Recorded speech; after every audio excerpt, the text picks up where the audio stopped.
então, antes de realizar esse controle de documentos. Esse requisito do sistema de estipula de criação, aprovação, entre outros pontos relevantes aos documentos. É a partir dessas referências que se garante que os documentos dados, emitidos, alterados, aprovados ou reprovados, de forma a evitar o uso de documentos antiquados ou a quantidade de dados para o requerimento está relacionada a vários fatores, como complexidade dos processos dos colaboradores e o tamanho do empreendimento, ou bem deve ser observado a organização interno ou externo. Os requisitos são para a empresa todas as informações significativas no tempo, evita a perda de dados importantes, economiza espaço dentro da companhia, torna imprescindível para qualquer empresa, seja ela grande, a utilização de documentos. Cada documento, segundo o contexto, momento que uma resultações recentes. Além do mais, alguns arquivos perderam a data de validade, por isso errados. A digitalização dos documentos é outro item interessante desse controle de documentos. Tornar os arquivos eletrônicos acessíveis, que facilita muito o nosso acesso aos documentos e o encaminhamento dos mesmos. Além, possuem a cultura de manter os arquivos apenas afeta o bom andamento da companhia. Aspectos, tipo, ordem, departamentos, organização e a promoção de ajustes quando necessário. Também temos o software de gestão, que é para tomar os pontos positivos do documentos.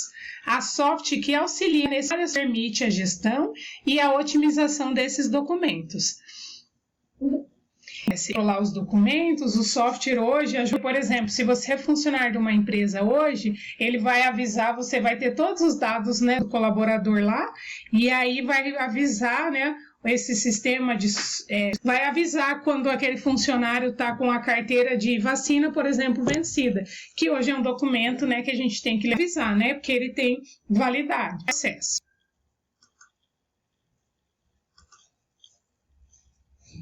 Agora nós vamos falar do nosso outro tema, que é a utilização de protocolo.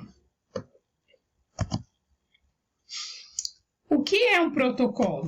Protocolo é um conjunto de informações, decisões, normas, regras definidas a partir de um ato oficial, como audiência, conferência ou negociação, por exemplo.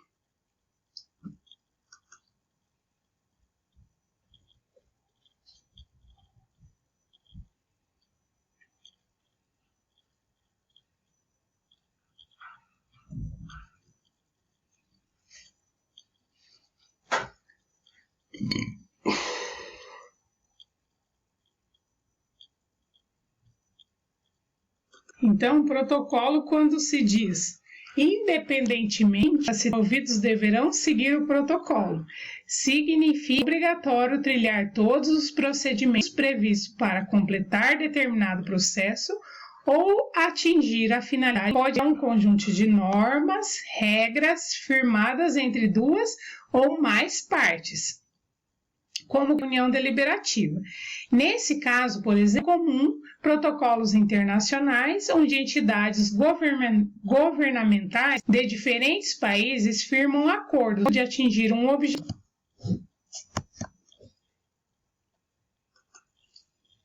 O protocolo também compreende-se entre um conjunto de operações que possibilita o controle do fluxo documental, ou seja, o local por onde passam os documentos no órgão ou instituição, viabilizando a sua recuperação e o acesso à informação, ou seja, através do protocolo que vai fazer esse controle desses documentos. Na realidade, a palavra protocolo abrange um leque de significados extensos, podendo variar desde um conjunto de formalidades públicas até os critérios a serem cumpridos no detrimento de determinada atividade, por exemplo. Os protocolos de Estado, por sua vez, são todos os procedimentos padrões a serem executados, quando há algum evento em que estão presentes representantes de países, federações, estados e etc. Para que serve esse protocolo? O protocolo, geralmente, o setor onde costumam ocorrer as seguintes ações pertinentes à movimentação dos documentos. Então, esse protocolo é para que o documento, né, no caso, ele vai e volta, então ele tem que ter um protocolo que trata-se, por exemplo, se for um processo, né, algum processo entre advogado e fora, então ele tem que ter um protocolo para que esse documento venha, por exemplo, fora ou para o escritório de advocacia, ele vai e vem, então ele tem que ter um protocolo para saber quem retirou ou não. Quais são essas atividades do protocolo? Temos o recebimento, a classificação, registro, a distribuição, a expedição e a tramitação de todos esses documentos. No dia a dia, nós ouvimos muito falar sobre o tema protocolo de atendimento. Porém, nos órgãos públicos existe um setor especializado na entrada e saída de toda a documentação necessária para o andamento dos processos legais. Então, a gente, por exemplo, vai ligar numa telefonia fixa, ou uma telefonia móvel, internet, ou sobre TV, alguma coisa, e eles vão falar do protocolo de atendimento, né? A gente ouve bastante falar sobre o protocolo de atendimento. Então, esse é um dos protocolos, mas em outros órgãos públicos também existe uma outra forma especializada, ou seja, que é aquele protocolo também que eu falei já na última aula, né, até no vídeo, tinha um modelo como é feito o protocolo, ou seja, como é feita a entrada e saída daquele documento através desse protocolo. O protocolo também pode ser centralizado e descentralizado. Então, centralizados são os documentos e atividades que controlam e ficam em um único local de organização.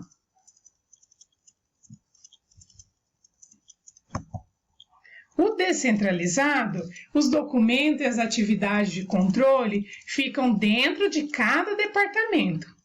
A descentralização dos arquivos correntes obedece basicamente a dois critérios: a centralização das atividades de controle, protocolo, e a descentralização de arquivos, e a descentralização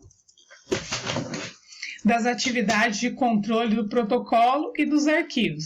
Ou seja, a centralização, ou seja, numa empresa tem um centro onde tem todos os documentos, ou seja, todos esses protocolos é feito só em um lugar.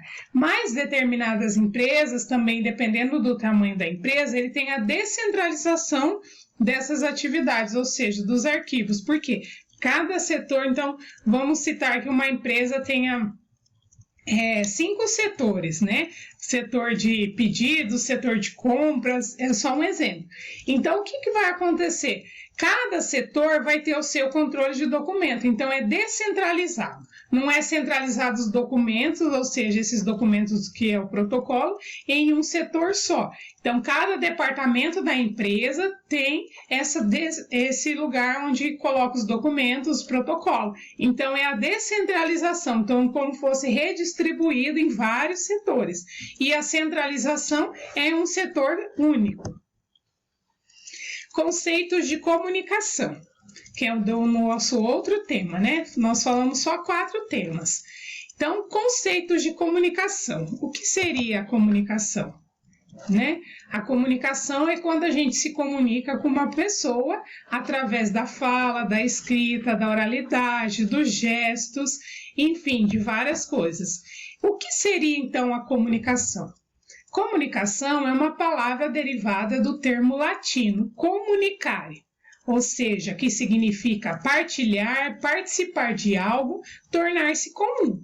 Então, a comunicação é tudo isso. A gente vai partilhar, participar de algo, tornar-se comum. A comunicação entre 2 ou mais pessoas. Através de quê? Através de fala, através da escrita. Então, as formas que tem da gente fazer essa comunicação. Tem os meios também, então bastante coisas que abrange o que é a comunicação, ou seja, de que forma se dá a comunicação, que sem a comunicação hoje a gente não consegue viver em sociedade.